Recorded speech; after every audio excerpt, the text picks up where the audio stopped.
الحمد للہ وحدہ والصلاة والسلام علی من لا نبی بعدہ اما بعد اعوذ باللہ من الشیطان الرجیم بسم اللہ الرحمن الرحیم وعلم آدم الاسماء كلها ثم عرضهم على الملائکہ فقال انبئونی باسماء هؤلاء ان کنتم صادقین۔ اور اللہ تعالیٰ نے آدم علیہ السلام کو تمام نام سکھا کر ان چیزوں کو فرشتوں کے سامنے پیش کیا اور فرمایا انبئونی باسماء هؤلاء ان کنتم صادقین، ان چیزوں کے نام مجھے بتاؤ اگر تم سچے ہو۔ قالوا، تو فرشتے کہنے لگے سبحانک، یا اللہ تو پاک ہے، لا علم لنا، نہیں ہے ہمیں اس سے زیادہ علم، الا ما علمتنا، جتنا تو نے ہمیں عطا کیا، انک انت العلیم الحکیم، بے شک تو جاننے والا اور حکمت والا ہے۔ قال، تو اللہ تعالیٰ نے فرمایا یا آدم، اے آدم، انبئہم باسمائہم، بتاؤ ان چیزوں کے نام ان فرشتوں کو۔ فلما انبأہم باسمائہم، پھر جب انہوں نے بتا دیے نام فرشتوں کو ان سب چیزوں کے، قال، تو اللہ تعالیٰ نے فرمایا الم اقل لکم، کیا میں نے تم سے نہیں کہا تھا انی اعلم غیب السماوات والارض، کہ بے شک جو کچھ زمین اور آسمان میں ہے اس سب کو میں جانتا ہوں، وَأَعْلَمُ مَا تُبْدُونَ وَمَا كُنْتُمْ تَكْتُمُونَ، اور میرے علم میں ہے جو تم ظاہر کر رہے ہو وہ بھی، اور جو کچھ تم چھپا رہے ہو وہ بھی۔ یہاں تک تو بات آپ لوگوں کے سامنے اچھی تفصیل سے آ گئی ہے، اب آگے دیکھیں۔ وَإِذْ قُلْنَا، اور جب ہم نے کہا، للملائکہ، فرشتوں سے، اسجدو، سجدہ کرو، لآدم، آدم کو، فسجدو، تو انہوں نے سجدہ کیا، الا ابلیس، مگر ابلیس نے نہ کیا، ابا، اس نے انکار کیا، واستکبر، اور تکبر کیا، غرور کیا، وکانا من الکافرین، اور ہو گیا وہ ناشکروں میں سے، کافروں میں سے۔ یہاں دو تین باتیں ملاحظہ فرمائیں، دو تین نکات ہیں وہ آپ اپنے ذہن میں رکھیں۔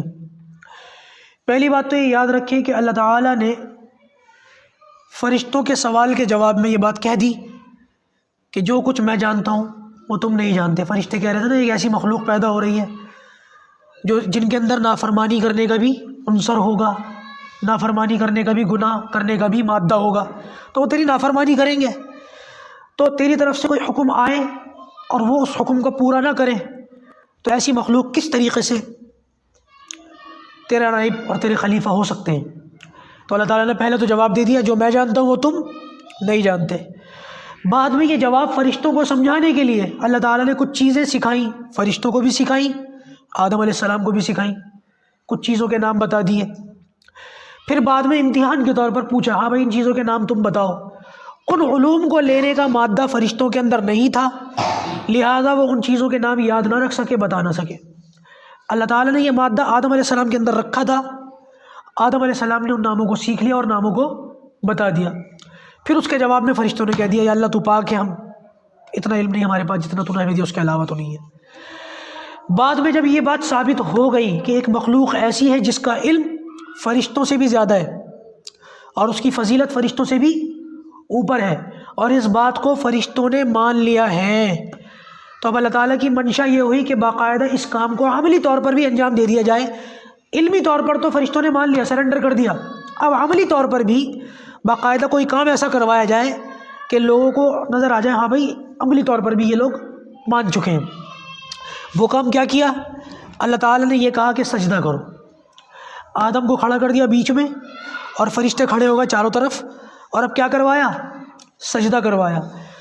دیکھیں آپ لوگوں نے جو باقاعدگی سے یہاں روزانہ عصر کی نماز پڑھ رہے ہیں وہ لوگ جانتے ہیں کہ پچھلے 3-4 آیتوں میں، آیتوں تو 3-4 تھیں لیکن ان آیتوں کی وضاحت کرتے کرتے ہمیں 10-12 دن گزر گئے۔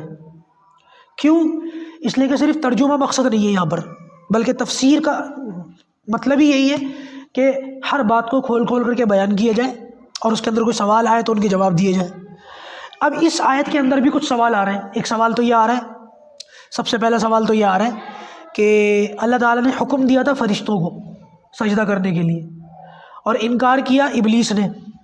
ابلیس تو فرشتہ نہیں تھا، سوال ہے، یہ بھی سوال ہے۔ اللہ تعالیٰ نے حکم کس کو دیا؟ فرشتوں کو، اور فرشتوں نے سجدہ کر بھی لیا۔ ابلیس فرشتہ ہے نہیں تو اس نے انکار کیسے کیا؟ اب یہ ایک سوال ہے۔ دوسرا سوال، سجدہ تو صرف اللہ تعالیٰ کو جائز ہے نا، لیکن یہاں پر اللہ تعالیٰ کیا کہہ رہے ہیں؟ سجدہ کرو کس کو؟ آدم کو۔ سورہ یوسف میں اللہ تعالیٰ نے یوسف علیہ السلام کے بھائیوں سے کہا سجدہ کرو کس کو؟ اپنے بھائی یوسف کو۔ تو یہاں ان آیاتوں سے پتہ چل رہا ہے کہ اللہ کے علاوہ کو بھی سجدہ کروایا گیا ہے، قرآن کی آیاتوں سے پتہ چل رہا ہے۔ ایک بات کا جواب میں آج دے دیتا ہوں کہ ابلیس نے انکار کیسے کیا جبکہ وہ تو خود فرشتہ ہے نہیں۔ دوسری بات کہ سجدہ اللہ کے علاوہ کو جائز نہیں ہے، تو یہاں پر سجدے کا ذکر کیوں آ رہا ہے اور علماء نے اس کے کیا جواب دیے، اس کی وضاحت انشاءاللہ کل آئے گی۔ پہلی بات کو سمجھیں، اللہ تعالیٰ نے حکم صرف فرشتوں کو نہیں دیا تھا، بلکہ اس وقت میں جتنی عقل والی، جن کے اندر سینس ہو سکتا ہے، سمجھ ہو سکتی ہے، سمجھ والی، سوجھ بوجھ والی جتنی مخلوقات تھی، اللہ تعالیٰ نے یہ حکم سب کو دیا تھا۔ یہاں پر ذکر صرف فرشتوں کا کیا ہے، کیوں؟ اس لیے کہ اس وقت میں سب سے اونچی مخلوق فرشتے سمجھے جاتے تھے، لہٰذا سب سے اونچی مخلوق کا ذکر کر کے باقی مخلوق کی طرف اشارہ فرما دیا۔ یہی قرآن کا طریقہ بھی ہے، قرآن ہر ایک چیز کو کھول کھول کے بیان نہیں کرتا۔ جنات بھی تھے، فرشتے بھی تھے، یہ بھی تھے، اور جتنی مخلوقات تھی اس دور میں یا اس وقت میں، اللہ کے علم میں، ہمارے علم میں نہیں ہے۔ اللہ تعالیٰ نے غیر ضروری باتیں ہمیں نہیں بتائی ہیں، کیونکہ پھر قرآن تاریخ کی کتاب بن جاتی اور 30 سپاروں کے بجائے 300 سپارے ہو جاتے ہیں۔ ویسے ہی حافظیوں سے اتنی پٹائی لگتی ہے بچوں کی 30 سپارے یاد کرنے میں، تو اگر 300 یا 350 یا 3000 سپارے ہو جاتے ہر ایک چیز کو بتانے کے لیے، تو پھر قرآن کا جو مقصد تھا وہی ختم ہو جاتا۔ پھر اتنا لمبا چوڑا پیغام کیسے لے گئے؟ اللہ تعالیٰ نے وضاحت چھوڑ دی اللہ کے رسول پر اور بعد کے علماء پر۔ اللہ تعالیٰ نے یہاں پر بھی یہی اسلوب اختیار فرمایا کہ ذکر صرف فرشتوں کا کیا، لیکن حکم صرف فرشتوں کو نہیں تھا۔ ابلیس کون تھا اگر فرشتہ نہیں تھا؟ تو ابلیس کے بارے میں آتا ہے کہ اس کا اصل نام تو عزازیل تھا، اور خود قرآن مجید میں اللہ تعالیٰ نے ایک موقع پر فرمایا کان من الجن، یہ جنات میں سے تھا۔ ایک بات اور یاد رکھیے گا، آدم علیہ السلام انسانوں کے باپ ہیں، سب سے پہلے انسان ہیں، لیکن ابلیس جناتوں کا سب سے پہلا باپ نہیں ہے۔ ابلیس سے پہلے بھی جنات ہو چکے ہیں، اور ابلیس جناتوں میں سے ایک جنات ہے۔ یہ بات آپ لوگوں کے سامنے وضاحت کے ساتھ آ چکی ہے کہ جناتوں کے اندر نافرمانی کا عنصر زیادہ ہے، اور یہ تو باپ ہے سب کا، ابلیس جس کو کہتے ہیں۔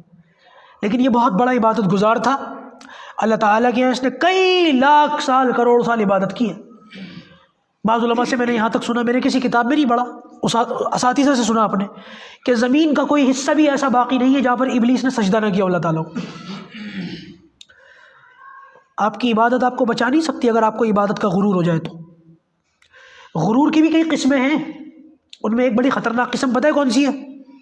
نیکی کا غرور، میں تو بڑا نیک ہوں۔ ایک بزرگ فرماتے ہیں کہ اللہ والا بننا یہ فرض ہے، واجب ہے، خود کو اللہ والا سمجھنا حرام ہے۔ دونوں باتوں میں غور کریے اور اچھی طریقے سے فرق کو سمجھ کے اپنے ذہنوں میں بٹھا لیجئے۔ اللہ والا بننا، اللہ والا بننے کی کوشش کرنا، یہ ہر بندے کے اوپر ضروری ہے، کمپلسری ہے، فرض ہے، واجب ہے، لیکن خود کو اللہ والا سمجھنا حرام ہے۔ کسی سے کہہ دو ذرا وائپر اٹھا کے مسجد کا لگا دیجئے، پتہ چل جائے گا وہ کتنا بڑا، بس اتنا کہہ دیجئے خالی، زبان سے شاید کچھ نہ نکلے، لیکن ماتھے پر پڑنے والے بلوں سے اندازہ لگا لیجئے گا کتنا بڑا اللہ والا ہے۔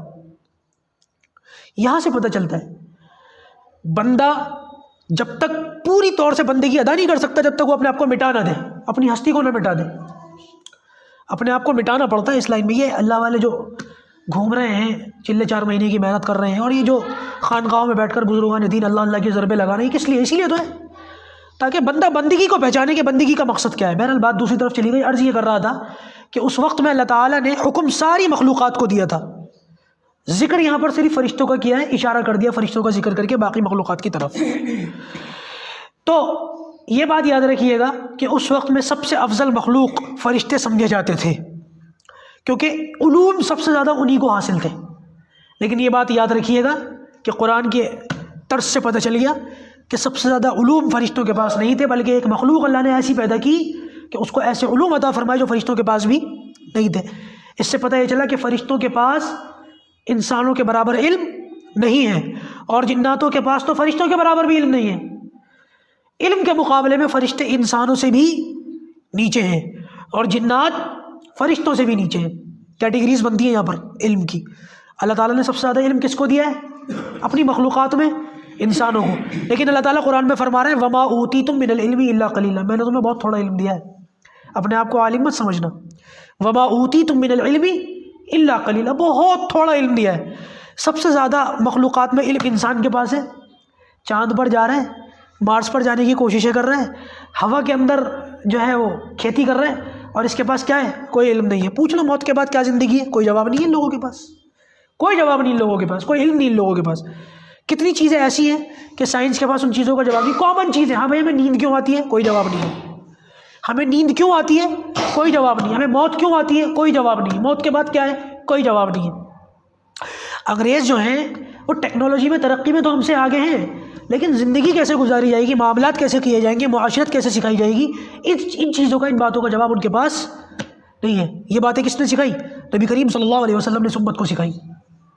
تو امید کرتا ہوں ایک بات تو آپ لوگوں کو پتہ چل گئی کہ اللہ تعالیٰ نے مخلوق کو، تمام مخلوقات کو حکم دیا تھا آدم علیہ السلام کو سجدہ کرنے کا۔ دوسری بات انشاءاللہ کل عرض کی جائے گی کہ سجدہ اللہ تعالیٰ کے علاوہ جب کسی کو جائز نہیں ہے، اور آج کی امت میں بھی کسی کو جائز نہیں ہے۔ اللہ کے رسول صلی اللہ علیہ وسلم نے فرمایا کہ اگر اللہ کے علاوہ کسی کو سجدہ جائز ہوتا تو میں بیویوں کو حکم کرتا کہ وہ اپنے شوہروں کو سجدہ کریں۔ دیکھو شادی شدہ لوگوں کے چہروں پر اسمائل آ گئی، مسکرا رہے ہیں شادی شدہ لوگ بیٹھ کے۔ تو یہ بیوی کا معاملہ ہے، اللہ تعالیٰ نے اتنا سخت معاملہ رکھا ہے کہ وہ شوہر کو سجدہ کرے اگر سجدہ جائز ہوتا تو۔ اتنا بڑا مرتبہ اور خاوند کا، اتنی بڑی اس کی ذمہ داری ہے۔ تو بہرحال انشاءاللہ اس سے آگے کی بات کل عرض کی جائے گی۔ اللہ تعالیٰ ہم سب کو عمل کی توفیق عطا فرمائے۔